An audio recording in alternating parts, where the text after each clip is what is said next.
warahmatullahi wabarakatuh.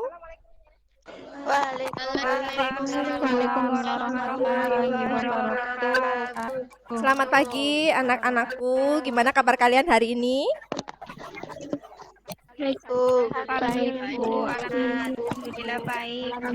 Alhamdulillah baik, sehat ya. Walaupun di tengah pandemi kita harus selalu sehat. Kemudian harus selalu menjaga protokol kesehatan, memimpin doa terlebih dahulu. Ketua kelasnya? Saya, Bu. Ya, silahkan Mbak. Baik, teman-teman. Untuk mengawali pembelajaran hari ini, sebaiknya kita berdoa dulu. Berdoa dimulai.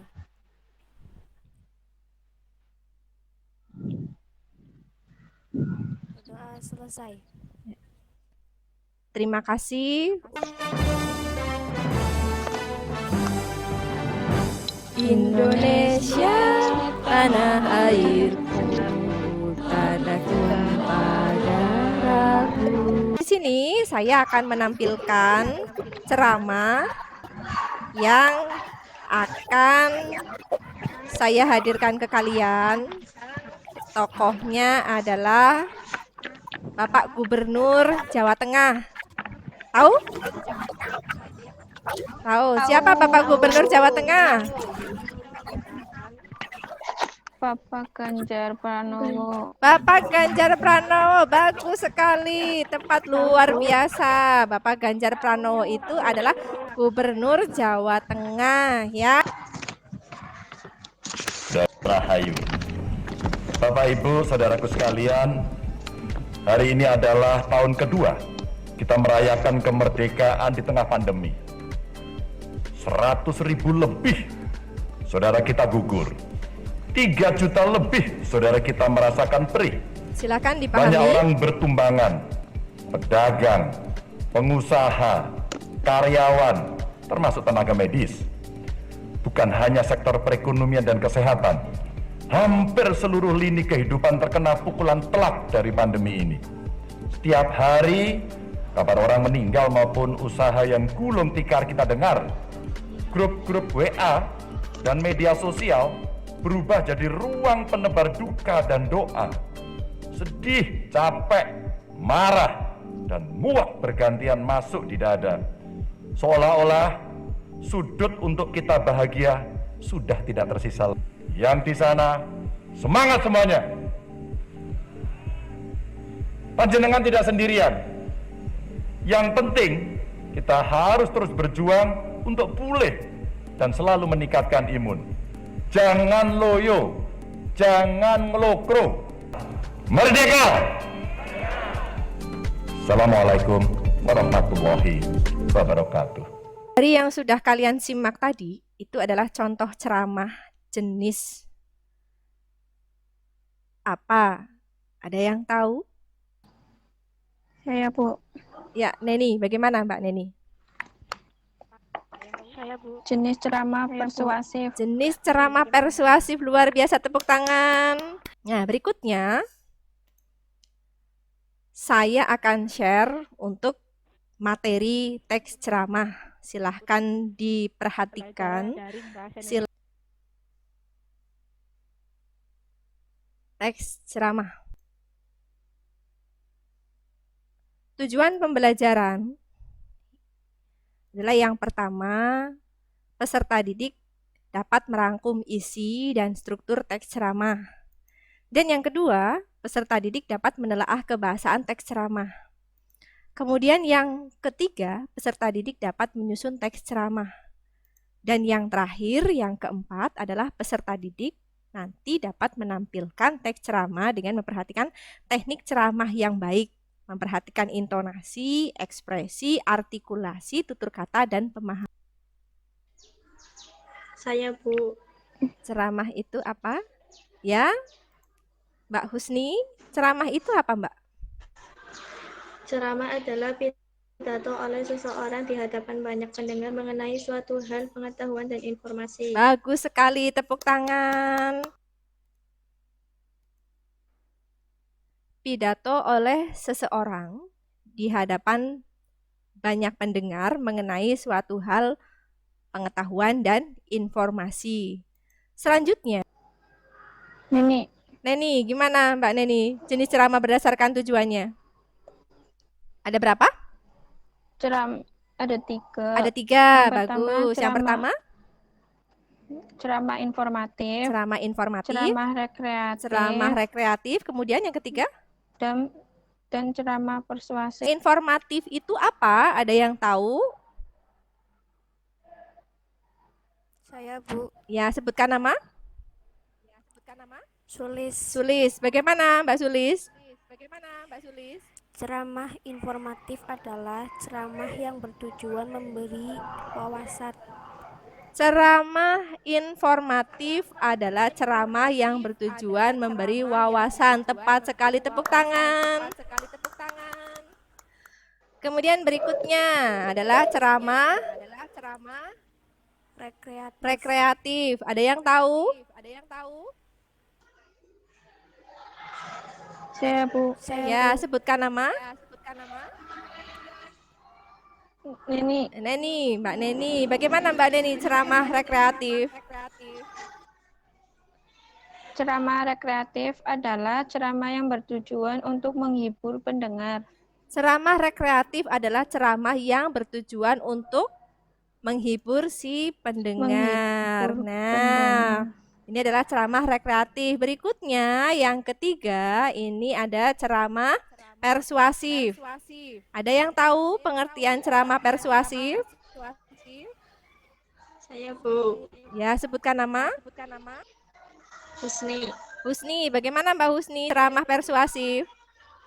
Ceramah persuasif adalah ceramah yang bertujuan untuk mempengaruhi pendengar. Bagus, tepat sekali, tepuk tangan. Jadi, ceramah persuasif adalah ceramah yang bertujuan untuk mempengaruhi pendengar ya. Jadi, struktur ceramah. Pendahuluan berisi sapa. 2. Isi ceramah berisi materi yang akan disampaikan. Yang ketiga, penutup berisi simpulan atau saran atau rekomendasi. Ya, tepat sekali, tepuk tangan. Bacakan. Yang pertama adalah, ada yang mau bacakan? Saya, Bu. Ya, sebutkan nama. Sulis. Sulis. Struktur ceramah itu ada 3. Silahkan Mbak dibacakan. Yang pertama adalah pembuka.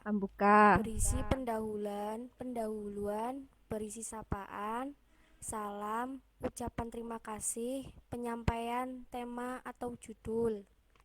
Kemudian, Yang kedua, isi ceramah, berisi materi yang akan disampaikan. Yang terakhir atau yang ketiga, berisi saran atau rekomendasi. tepuk tangan, hebat sekali. Sebutkan nama. Sulis. Sulis, bagaimana Mbak Sulis kaidah kebahasaan ceramah? Kaidah yang kebahasan yang pertama, menggunakan bahasa baku. Menggunakan bahasa baku, tepat sekali. Kemudian yang kedua, Menggunakan kalimat tunggal atau kompleks. menggunakan kalimat tunggal atau kompleks, bagus sekali. Kemudian, Yang ketiga, kata ganti orang pertama dan kedua. kata ganti orang pertama dan kedua. Kemudian, Kata sapaan. kebahasaan ceramah itu ada 7. Menggunakan bahasa baku, menggunakan kalimat tunggal, kata ganti orang pertama, kata sapaan, kata kerja, kata persuasif, dan terdapat istilah. Mendownload LKPD, kalau sudah sekarang berkelompok dan mulai mengerjakan LKPD-nya. Sudah belum? Sudah. Sudah saya share di WA group. Ya. Sudah saya share di WA group. Iya, Bu. Sulis, nanti silahkan Iya. teman-temannya untuk dipimpin menganalisis struktur teks ceramah dan analisis kebahasaannya. Untuk kelompok 2, Mbak Neni juga sama, nanti dipimpin teman-temannya untuk menganalisis struktur dan kaidah kebahasaan. Dan kelompok 3, ketuanya Mbak Safa itu juga sama, nanti menganalisis struktur dan kaidah kebahasaannya. 20 menit cukup ya. Silahkan kalian berdiskusi dengan kelompoknya. Iya, Bu. Ada yang mau ditanyakan? Jelas, Bu. Kalau kaidah kebahasaannya kurang satu gimana, Bu? Kalau kaidah kebahasaannya kurang satu, tidak apa-apa seadanya. Jadi tidak harus ada tujuh-tujuhnya gitu ya. Tidak apa-apa. Saya akan mempresentasikan hasil diskusi dari kelompok kami tentang struktur teks ceramah. Bagus. Ya, silahkan. Struktur yang pertama adalah pembuka. Kalimat atau buktinya, salam pembuka kepada yang terhormat Bapak Kepala Sekolah, rekan guru, dan staf tata usaha. Ucapan syukur yaitu dengan puji syukur terhadap Tuhan. Menampilkan judul pidato yaitu bahaya narkoba. Bahaya narkoba. Hasil diskusi kelompok 2 melanjutkan presentasi kelompok 1. Ya, bagaimana? Narkoba merupakan permasalahan yang sangat memprihatinkan. Bahaya utama dari benda ini bukan terletak pada gaya penghancur zat beracunnya saja, namun pada ketergantungan tubuh ketika mengonsumsinya. Silakan kelompok lain ada yang mau melengkapi? Kelompok 1 mau melengkapi lagi? Tidak. Kelompok berapa ini? Kelompok 3 ya? Ya, kelompok 3. Bagaimana, Mbak? Padahal dampak euforia seperti itu hanya bisa didapatkan melalui cara yang benar. Contoh efek euforia yang didapatkan oleh seorang pelari maraton ketika mencapai batas tenaganya. Opsi lain yang lebih sederhana dan praktis adalah mendapatkan hiburan. Ya, gitu ya. Bagian penutup mau disampaikan oleh kelompok berapa? Kelompok? Saya, Bu. Kelompok 1 lagi, ya. Kelompok 1 lagi, ya. Silakan Mbak Sulis untuk presentasikan kembali. Penutup kalimat buktinya, maka dari itu salah satu usaha yang harus dilakukan bukan hanya menyuruhkan yel-yel hal itu sederhana yang mengajak masyarakat untuk menjauhinya. Usaha yang dilakukan harus jauh lebih sistematis dari hal itu. Kita harus mengupayakan agar brand atau label kesenangan penghilang. Berikutnya, setelah menganalisis struktur, berikutnya adalah kalian menganalisis kaidah kebahasaannya. Kemudian, Yaitu menggunakan membahayakan dan lain-lain. kata membahayakan dan lain-lain. Kemudian, Menggunakan kalimat tunggal. contohnya? Yaitu narkoba sudah sepatutnya untuk dijauhi dan bahkan ditinggalkan sepenuhnya tanpa alasan apapun. Gimana hasil pembelajaran hari ini? Ceramah adalah pidato oleh seseorang di hadapan banyak pendengar mengenai suatu hal. Jenis ceramah ada 3. Yang pertama ceramah informatif, yang kedua ceramah rekreatif, yang ketiga ceramah persuasif. Struktur ceramah ada 3, yaitu pembuka, isi, dan penutup. Ya, bagus. Berikutnya. Yang pertama, menggunakan